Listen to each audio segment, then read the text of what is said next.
Hi friends. இந்த வீடியோல பார்த்தீங்க அப்படின்னா, நான் வந்து மார்க்கெட்ட மொத நாள்லாம் எந்த விதமான ப்ரிடிக்ஷனும் பண்ணல. மார்க்கெட்ட வந்து நான் முன்கூட்டியே ப்ரிடிக்ட் பண்ணிட்டு, ஒரு எக்ஸ்பெக்டேஷனோட மார்க்கெட்டுக்கு நான் வரல. ஸோ என்னுடைய எல்லா ட்ரேடுமே அப்படிதான். நான் என்னைக்கு எக்ஸ்பெக்டேஷனோட வந்திருக்கனோ, அன்னைக்கு வந்து பெரிய பெரிய லாஸ்லாம் பண்ணியிருக்கேன் என்னுடைய பிகினிங் ஸ்டேஜில. ஸ்பாட்ல மார்க்கெட்ட பார்த்து, ஸ்பாட் மார்க்கெட் எப்படி இருக்கோ, ஸோ அதுக்கு தகுந்தா மாரி தான் வந்து நான் என்ட்ரி அப்படிங்கிறது எடுப்பேன். ஸோ என்னுடைய வே அதுதான். மார்க்கெட்டு மேலே போனாலும் என்ட்ரி எடுக்க தெரியும், கீழே வந்தாலும் என்ட்ரி எடுக்க தெரியும்.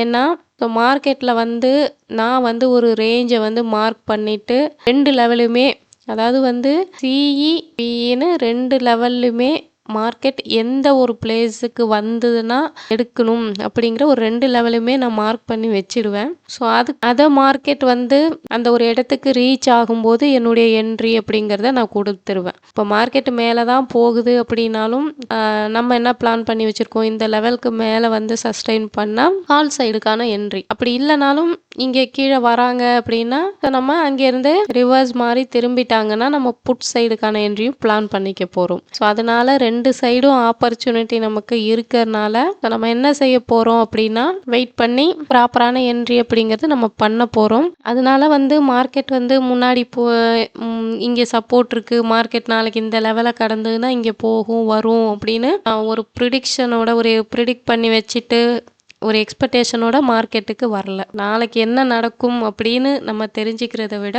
ப்ரெசண்டில் இப்போ என்ன இருக்குது அப்படிங்கிறதுக்கு பவர் அதிகம். அந்த மெத்தடாலஜி தான் என்னுடையது. Thank you friends.